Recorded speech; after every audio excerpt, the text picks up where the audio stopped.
Set 13 into the Arcane is finally here, and whether you're a fan of the show or not, this set is shaping up to be a ton of fun. So here's 10 brand new comps for you to play. First up, we have our Family and Friends comp, which uses the new family traits with Vanda, Powder and Violet alongside ambushers for big crits and huge damage. Jinx and Vi will also join this deranged family later on alongside trait fillers in Echo, Smeech, Scar and Camille. In this comp, you want to stay low level and roll to 3-star your family core, before then pushing higher levels to bring in the rest of your board, including your late game expensive carries in Echo, Vi and Jinx. For items, you'll want to focus on getting your Powder geared up first to make those monkeys explode to deal tons of damage. And she works best with the Spear of Shojin and Nashor's Tooth to keep her casting often, alongside Jeweled Gauntlet for extra damage. You'll also want to focus on your tanky items for your main frontliner Vanda, who's going to be your solo tank throughout the game. After that, it gets pretty flexible. Jinx can take some AD in the late game, Vi works as another melee carry, and Echo can take a sustain item like a BT alongside another component like a Rod, as he'll then benefit from the 2 scrap bonus, giving him a full item each round. For augments, you want to go for any family or ambusher crest or crowns to immediately increase this comp ceiling. You can also look out for the Powder Hero augment, I hope this works, which will make this comp pop off insanely hard. But just remember, those monkeys will also explode to hurt your own team here, which is why tank and sustain items are crucial. Don't forget about any reroll augments either to help you 3-star your early carries sooner, like Prismatic Ticket or Team Building, or even the new Starry Night augment, which gives 1 and 2 cost units in your shop a chance to be instantly bought as 2-star. Now for anomalies, the new set mechanic, there are so many different options and so much to look out for with different units and comps. So if you want to know more about these, then check out the guides on our website to see which champion you want to evolve and why. Next up, we have Scar, and yes, funnily enough, it uses Kog'Maw and Scar as your 2 main carries. Here you want to play for level 7 to 3-star both of these units, as well as Zeri as a backup damage carry along the way too. Then you can hit level 8 to add in Garen and complete your board. The rest of your comp will include the Watchers, Vanda, Vladimir, Darius, Garen and Amumu to bolster your frontline and allow those backline snipers to pop down enemy carries through your fights. For items, you want to try and prep your main carry Cog as soon as you can. And he is super flexible, but he does work really well with a blue buff for mana alongside a Gunblade to make that Watcher frontline even stronger, before finishing off with an Archangel staff to scale up to do tons of damage the later the fights go on. Scar will be your main tank here, and he wants a Gargoyle's Stoneplate and a Warmogs alongside an Ionic Spark for Shred. After that, you can throw any leftover AD or attack speed items onto Zeri. For augments, a Watcher crest or crown is a no-brainer here, allowing you to swap out one of your weaker Watcher units for a higher cost 4 or 5 cost utility one. Plus also allowing you to spike sooner at level 7 rather than having to wait for 8 to activate 6 Watchers. Aside from those obvious Watcher emblems, you also want to look out for the Watcher specific augment Battle Scars, which gives your whole frontline more offensive stats. Aside from that, look out for anything else that can help your frontline like a movable object, as well as Trifecta to buff up your 3 cost carries even more. Our third comp of the day is the Mad Bruisers, which stacks up an insanely beefy Bruiser frontline with Maddie as your main backline carry. This is a 1-cost reroll comp that wants you to stay as low level as possible to 3-star your Maddie, Steb and Trundle before pushing higher levels to bring in Caitlyn as your secondary damage carry. For items, Maddie is the most important one to focus on here, and she wants a Rageblade to scale up throughout fights, as well as IE and Lust Whisper for crit, damage and penetration. After that, you want to slam your Steb up with big tanky items like Warmogs, Bramble and Dragon's Claw, before putting tanky utility items like Redemption and Sunfire onto Trundle. Then you can slam any leftover AD items onto your Caitlyn later on. For augments, there are 2 main traits we play around here in this comp, which are Bruisers and Snipers, so focus on anything you see for either of these to make your board so much stronger. First up is obviously the emblem, so look out for those Bruiser or Sniper crests or crowns. Then we have the Sniper's Nest augment, which gives you more damage amplification for each round fought from the same starting hex. There's also the Bruiser Gold augment, Heavily Smash, where every few seconds your Bruisers will deal 6% bonus max health damage on the next attack. Apart from those, there's also the Trundle's Trolling or Steb's Combat Medic hero augments, as well as any augments to help you 3-star your 1-cost carry sooner like Team Building, or even Superstars to make your team deal more damage with more 3-starred units. Okay, comp number 4 is called Scrap Gods, which as you'd expect runs with a full scrap board and uses various scrap carries here with a trait bonus granting full items with just components on your units. This one is a fast 8 comp which uses Rumble, Corki, Echo, Jinx, Gangplank, Powder, Trundle, Alawi and Tristana, and level 9 is where you'll be able to activate it all to bring home that first place. You'll focus first on gearing up your main backliner Corki as well as your 2 frontliners Rumble and Echo, so they'll each take 2.5 items, and then you can pop several components on your other scrap units to add some extra value. Corki wants an Infinity Edge and Last Whisper as his core 2 items, and then ideally a bow as his third. Echo and Rumble both want those hybrid items like BT and Titans alongside any extra components, with things like rods or Giant's belts being ideal. Later into the game, you can also throw some leftover AD items onto your 5-cost Jigs, who brings plenty of extra damage later on too. For augments in this one, we're firstly going to be looking out for a scrap crest or crown to increase this comp ceiling and also make it much more flexible. Plus, if you do get this and somehow get an extra 2 emblems, 9 scrap should win you the game every single time. There's also the top of the scrap heap augment, which actually can farm you up to 6 extra components along the way, making for an even stronger board with plenty more items. Other component related augments are also fantastic here due to just how scrap works, so look out for things like buried treasures or big grab bags. Coming in at number 5, we have our Quick Rolls comp, which is a level 6 reroll comp that plays around Quickstrikers, and you'll be aiming to 3-star your Nocturne, Akali and Rel as your main carries. You'll also bring in Ambessa later on and use Twisted Fate as a backup AP carry in the backline if you need to. Aurelia, Loris and Alawi will join your board as filled Sentinel units too. For items here, Nocturne wants AD frontline items like BT, Edge of Night and Giant Slayer, and Akali wants some damage and sustain with Jeweled Gauntlet, Hand of Justice and Guardbreaker.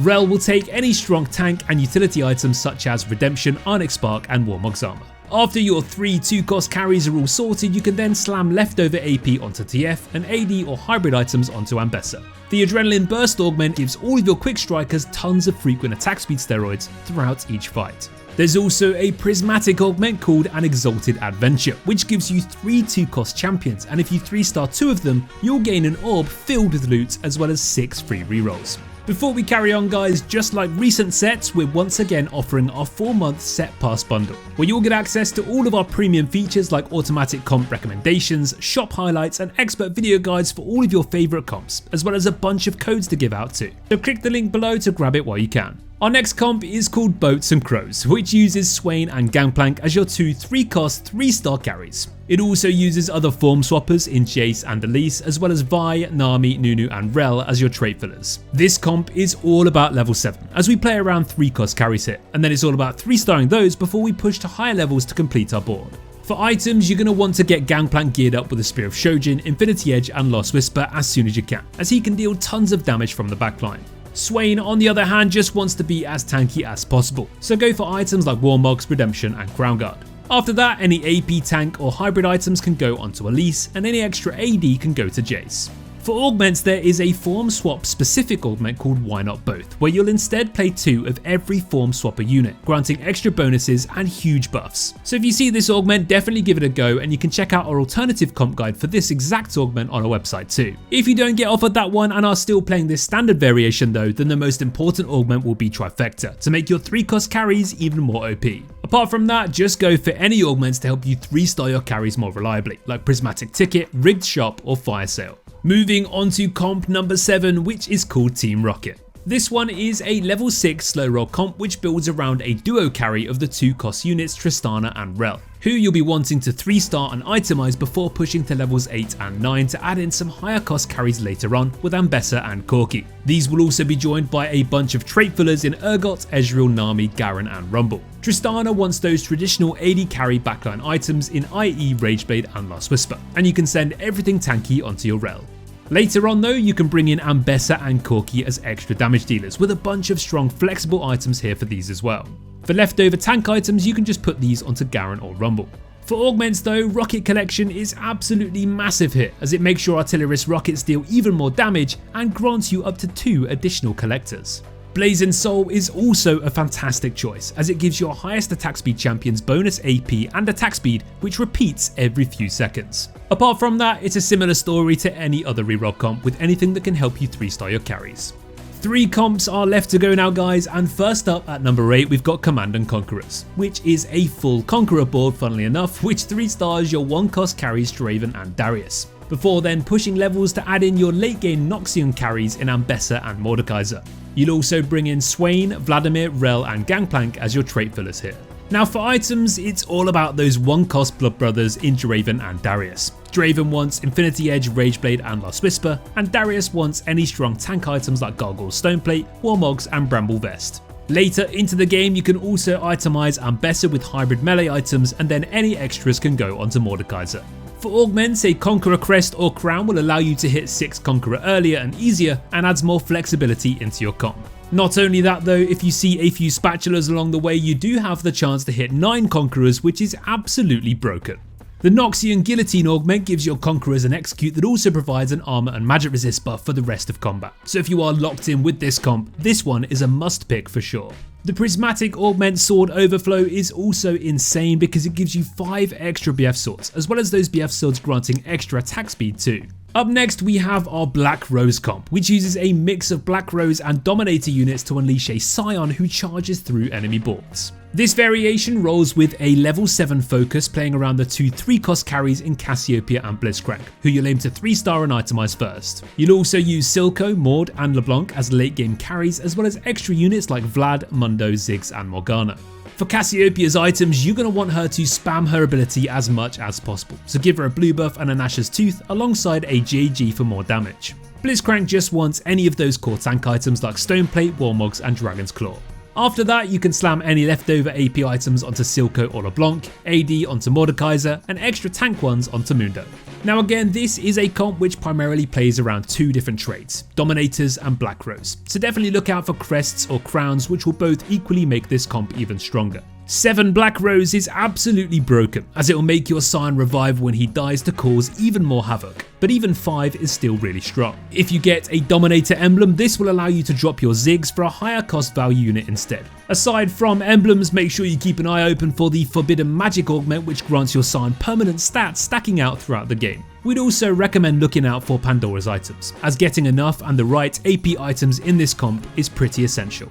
Finally, we have our last comp of today's video, which is called Visionaries. And surprise surprise, it uses a heavy Visionary board with your main carries being Heimerdinger, Elise and Malzahar. This is a classic fast 8 board, which wants you to play around your economy to level up aggressively to higher levels to bring in all of your high cost carries in and online. For items, you want to focus on strong AP and mana items for your late game AP carries. Heimerdinger wants a blue buff, Archangels and Gunblade, LeBlanc loves a Shojin and Nash's, and Malzahar can take a Morello's alongside another Shojin if you do have enough tiers. Elise will be your main tank in this one, and she wants as many big beefy tank items as possible, with things like a Stoneplate, Warmogs and Ionic Spark. This is pretty much a vertical comp which plays around the Visionary traits, so once again, more importantly than anything else here, we'll be chasing that Visionary crest or crown.